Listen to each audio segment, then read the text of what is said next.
Hey, everybody. Welcome back to another Bad Iron podcast. It's been a while since I've done this podcast, trying to figure out the best way to just communicate my thoughts on this platform and perhaps give listeners a little more entertainment as we go along, not just sports picks, which are a part of this, and that's why it's named Bad Iron.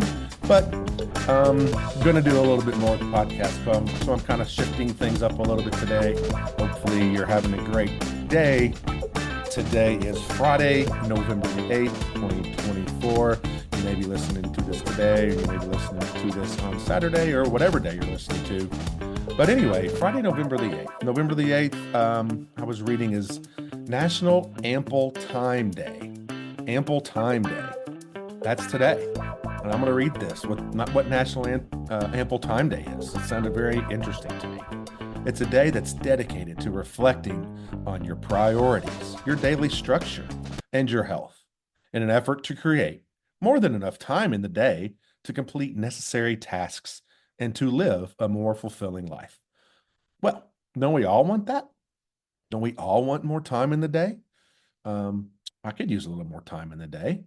So, experts say that you should celebrate this day by focusing, reflecting, and working on things that will help you have ample time each day. Well, here's some tips to do that today. We're all going to practice this weekend. Some tips from professionals. A few pointers. Figure out your priorities. Does anyone really know what your priorities are? Write down your weekly and daily to-dos. Does anybody even have a pen in their house anymore to write things down? I'm not sure. Most of us would probably put that into our phone, which probably would create less ample time. Watch out for distractions. Come on, Rio. Come on over here. That's a good girl. Okay. Sorry about that. Where was I? Trying to create more ample time. Yeah. Simplify things. Get rid of things you don't need and that take up too much of your time. I don't know what that could be. Just a minute. Hold on just a second. Yeah, hold on just a second. I'll send that to Beth real quick. That's hilarious. Sorry, I had to read that TikTok message that came through. Um, okay, where was I again? The last tip from health professionals. Take care of yourself. Get enough rest, eat well, and exercise. All those are great. Great ideas. I think we can all live by those and make more ample time. But a few pointers that I wrote down thinking about how I would suggest you get more ample time. One way would be to listen to this podcast more. You can enjoy listening to my voice for 30 or 40 minutes in a row. Who wouldn't want to do that? Just ask my wife. She loves listening to me talk and tell stories that I've told 4 or 5 times already. It's pretty funny. You may listen to some of my college bets at the end of the podcast and have more money. And if you have more money, you can create more time. And you can also get great pointers like these I'm giving you now on how to make your life better, have a more fulfilling life. So that'd be my first tip. To listen to this podcast. And you could go back and listen to some of the previous ones. Some of them are pretty funny. Some of them are pretty boring. But I think that's one great tip I would give to you. Another one is I would suggest to not exercise. Let's all just not exercise this weekend. This is a no exercise, #no exercise this weekend. I mean, if you choose to exercise, doesn't that mean you're going to have less ample time? I don't know. Numbers match up to me. Here's one that I definitely agree with, and it goes well with this week and what we've all been hearing and seeing online and on TV. And let's stop listening to political stuff anywhere, any shape or form that it is. You talk about a real waste of time, and what are you going to do about it anyway? Does any of our votes really matter? Honestly, that's all my political comments for today. And then my last one is serious, and that is don't believe anything you read online, any of it. Don't believe anything you hear online, including what I have to say. Probably about 60% of what I've already said on this podcast is not true. Um, Probably 40% of what I'm going to say is also not going to be true. So, listen to nothing, believe nothing, not listen, but believe nothing that you read online, see online. AI is taking over everything anyway. I can create just about any kind of persona I want to right now in about 4 minutes and have it out there for you. So, anyway, I wanted to talk in some sports now. So, enough about ample time day. Just don't forget, find ways to create more ample time and you'll live a more fulfilling life. I just wanted to say one thing. The playoffs came out, college football. Amazing. I'm so glad we're doing the college football playoff now. If you look at the projections on what the matchups would be right now in December, you're looking at Tennessee going to Indiana. Who wouldn't want to see that game? I would be dying to root for Indiana in that game. And then the winner of that game gets to play Oregon.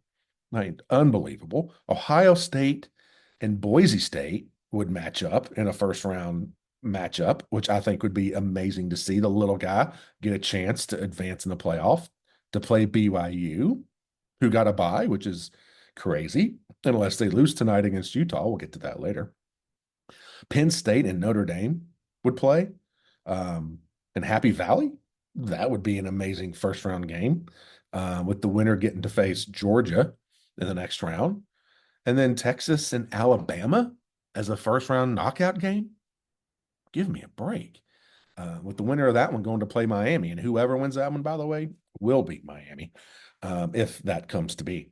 But I just wanted to touch on that a little bit. I think the playoffs have made college football better, a lot better. People complain that the games do not mean as much. I think they mean a lot more. There are so many teams that have a loss that normally would be out of the playoff run. BYU would have no chance to get in the playoff. Boise State would have no chance to get in the playoff in previous years. This year, they all could be in there. So, anyway, let's get to some picks and plays in the college football landscape. Tonight is the first one I'm going to touch on, and Iowa plays UCLA. This is a Big Ten matchup, which sounds really weird considering it's UCLA. In one of our earlier podcasts, we played some footage from the new UCLA coach, Mr. Foster. And they also have my former Chiefs offensive coordinator, Eric Bieniemy. And they started playing a lot better the last 2 weeks. So I'm not going to actually play the line in this game. I like the over. Everybody, listen, Iowa, the last 3 or 4 years, they were the under kings of college football. They're not the same team this year. They've got a new coaching staff, and they've been scoring points. UCLA also has found something in their offense, and the over-under is only 44. Playing out west and at UCLA, they're not going to have to worry about weather in the Rose Bowl. So give me over 44 tonight. Give me some points. Iowa versus UCLA. Okay, the next one is Oregon, my second favorite team to Kentucky. Playing amazing this year. They're hosting Maryland. 23 points is the spread. 23 is not enough. Oregon needs to continue to build on that resume, make sure they keep that number one seed. So Oregon covers the 23 versus Maryland. I don't think I need to explain much anymore about that one. Maryland going across from coast to coast, literally. More of the SEC now. Let's get into some SEC games. Florida's playing at Texas. And Florida coach Billy Napier just got the vote of confidence that he's going to be the coach next year. Shocking. I predicted, and I think Fonte as well on this podcast, that we did not think Billy Napier would make it. I think Fonte called them a dumpster fire at one point, and it looked that way early, but they have played a lot better in the past several weeks, including stomping my Kentucky Wildcats. They hung in there against Georgia. I think they found a little bit of something. They're playing inspired football. Texas is amazing. But I do think Florida covers 21.5 points at Texas. I think they stay within those 3 touchdowns. So give me Florida plus 21.5 at Texas. Another SEC game that's going to be probably one of the 2 best games of the week is Georgia at Ole Miss. Georgia is a 2-point favorite at Ole Miss. Yeah, Ole Miss has a good home field advantage. I don't believe in Lane Kiffin in big games. So give me Kirby Smart and Georgia -2. Georgia probably, they may have to win this game to get into the SEC championship. It depends on how the rest of it plays out with the other big games. but I still think Kirby Smart, Georgia Bulldogs, they went into Texas and gave Texas a whooping. I think they're going to be ready to play against Mississippi. Give me Georgia -2 versus Mississippi, even though it's on the road. Vandy is at home in my hometown of Nashville playing South Carolina. Both of these teams have way overperformed their expectations. Um, but Vandy's getting 7 points. I don't care if there's no home field advantage in Vanderbilt. Doesn't matter. They beat Alabama there. And they're just getting no respect still, despite continually winning. They just went on the road and beat Auburn pretty handily. And they're getting 7 points against South Carolina. Give me Vandy +7. I mean, this is probably coming down to a field goal late. I actually would consider the money line here and taking Vandy to win against South Carolina. Both teams, though, having just amazing years at the expense of my Kentucky Wildcats. The big one tomorrow night is in LSU in Baton Rouge at night, which is a very hard place to play. Always, no matter who's coming to town, but especially when Alabama comes to town. Alabama's going into LSU, and Alabama is a 3.5-point favorite at LSU. You can probably guess what I'm going to say. Give me LSU +3.5. Also taking the money line there. This may knock Alabama out playoff, which would be fine with me. Caleb DeBoer making his first trip to Baton Rouge as a head coach. So I like LSU to win, but at least cover the 3.5 points. I think it's going to be a great, exciting game. The last one is one I'm not even going to make a bet on, but why is Oklahoma a 2-point favorite at Missouri? I know the Missouri quarterback is questionable, but Oklahoma has one of the worst offensive lines. I mean, they lead the nation, I believe, in sack percentage. I don't know what did the odds makers know here. This is just one on my radar to watch because Missouri to me should be about a 5 or 6 point favorite, but yet Oklahoma's a 2-point favorite. So watch that one. That'll be an interesting one to kind of see why that's going there. Usually when there's something weird like that, it does go that way. So if I did have to bet this game, I would bet Oklahoma, but I'm not making that my pick. Just because of the weirdness of the line. It's very funny there. So let's go on to one of my favorite teams this year. And Scott, holler to you out there. He's one of my relatives and one of my brother-in-law, and he was in Indiana. His son, my nephew, plays for UND, and we're going to go see him tomorrow. That's going to be great. Scott Schulte's his name. Look him up. A great linebacker for UND. But Michigan is at Indiana this week, and Scott turned me onto this team. When Cignetti went there, he has done the most amazing. If he doesn't win Coach of the Year, even if they lose the next 2 games, he should still win Coach of the Year, in my opinion. They had game day last week, honored Mr. Corso, which I thought was awesome. It was about time they really honored him. I think he needs more honoring before he can't come on TV anymore, which is happening sooner than later. Anyway, he was at a game saying, and I was like, why aren't you watching XYZ game? He said, I'm in Indiana. We're watching Indiana football. And yeah, he was right. This was like week 2, and now look at them, undefeated. I don't know what they're ranked. I think they're top 10, but they're definitely considered a playoff team. This is their first really big test, I think, but they get Michigan at home and Michigan in a down year, and Indiana is a 14.5-point favorite at home. Unfortunately, I'm going to take Michigan in the 14.5. Indiana has Ohio State next week. They may be looking ahead a little bit. They may be thinking about that big game. So I'm going to lean Michigan to cover, but Indiana to win. So Michigan plus 14.5 at Indiana. Hurts me to say that because I've won a lot of money on Indiana this year, betting on them to cover the spread, especially against Nebraska. That was the easiest money ever. So let's go to Virginia Tech and Clemson. Virginia Tech is playing at home versus Clemson, getting 7 points. Give me Virginia Tech getting 7 points at home versus Clemson. Virginia Tech is underrated. They play everybody pretty strong, pretty close. They seem to be finding their groove here lately. Clemson took a rough loss last week. So I'm going to take Virginia Tech here +7. I don't know that they win, but I like Virginia Tech +7. And we got 3 more to go. I'm going to take Duke +3.5 at NC State. This is not one of my top plays, but I think Duke is a much better team than NC State. I don't think NC State's going to have a great home field advantage. I think they've kind of tanked the season. Give me Duke getting 3.5 points at NC State. In the Dion game, we got Texas Tech at home versus Colorado. Dion and taking his Colorado team into Texas Tech, into I think it's Lubbock. If I'm not mistaken. Yes, it's not the Patrick Mahomes Texas Tech, but they're getting 5.5 at home. I think Texas Tech is going to give Colorado a little welcome pie and cover that 5.5 and possibly win that game outright. And then the last one is the big game in the AAC. We all know what the AAC is. Save the best for last, but we all are kind of watching Army this year. They are just amazing to watch if you haven't watched them yet. So different than what we've seen from Army in past years. Army is playing at North Texas, and I love if you haven't watched any of North Texas's games or highlights, they are a fun team to watch. They can put up points in a blink of an eye. So I'm going over in this game. It's a big number of 62, but give me over Army North Texas. They both get in it. They at least both get in the 30s. And if they do that, it's going over 62. So that's it for my college plays today. Hopefully, take the ones that you agree with, throw out the ones you don't agree with, throw them all out, whatever the case may be. So I'm going to transition into some NFL. I usually don't do both of these in the same podcast, but I'm going to do that today. But first, I was reading when I got distracted earlier a little bit, trying to get some more ample time. There was a story that came across that just got me thinking about support animals.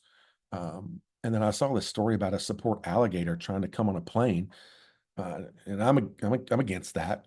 Yeah, I'm against alligators anywhere near me. And what if I'm scared of dogs? And you bring your dog on the plane and you sit next to me. Is that fair? Can I just vote you off the plane?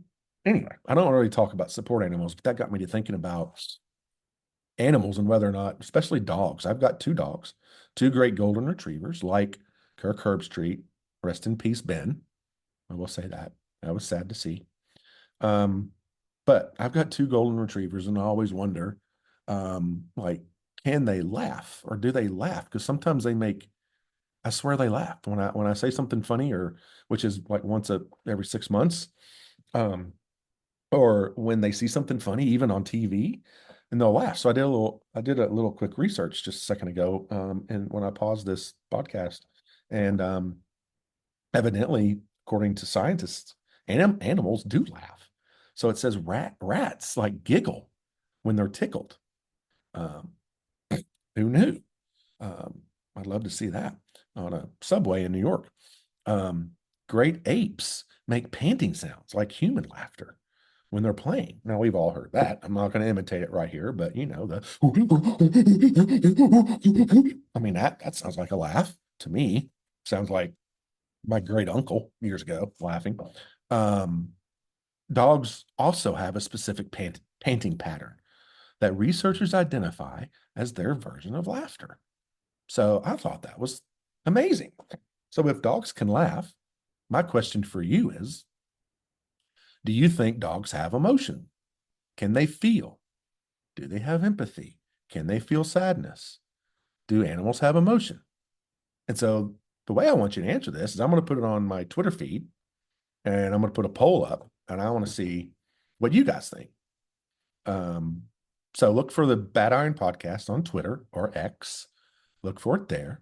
There'll be a poll, and just vote. I want to see what everybody thinks. If you think animals have emotions, not do you think animals can laugh or dogs can laugh, but do animals have emotions?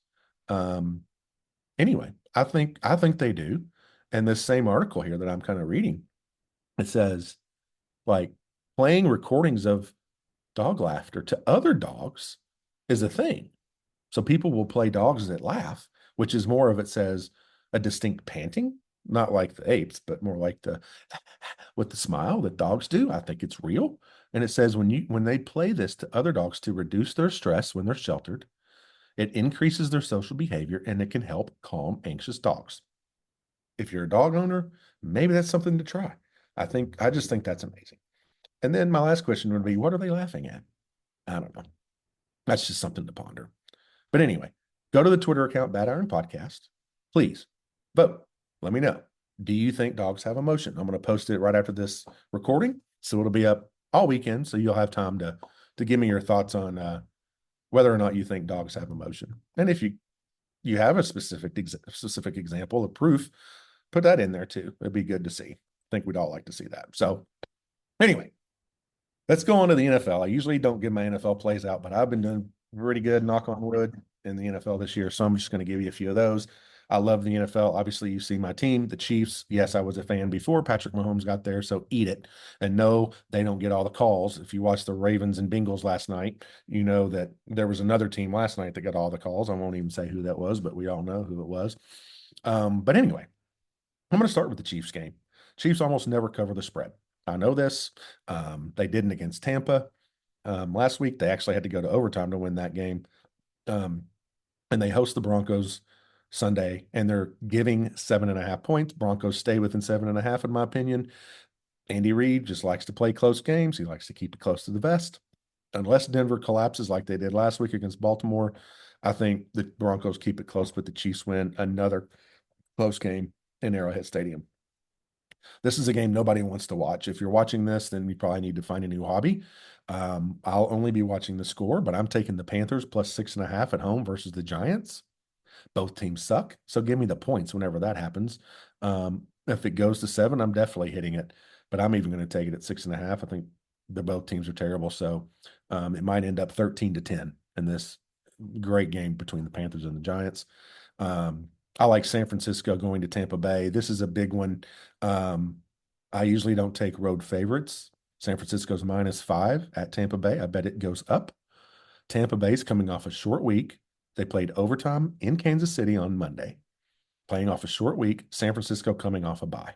To me, that's worth at least a touchdown, especially in this game where Tampa Bay has so many injuries and they're already beaten up so much. There may be a little bit of reaction to how they played Kansas City, but San Francisco comes in and beats them pretty easily, I think. So give me San Francisco -5 at Tampa Bay. I want to take the Jags +7 versus Minnesota. This line may move, but the Jags are better than their record indicates. Yeah, they've had a couple of stinkers in there, but they've had a tough schedule. They played the Bills, the Texans on the road, the Packers, the Eagles. I mean, that's four games that most teams would lose most of those games. And so they're getting 7 points. They may not win this game, but I think they keep it close against the Minnesota Vikings.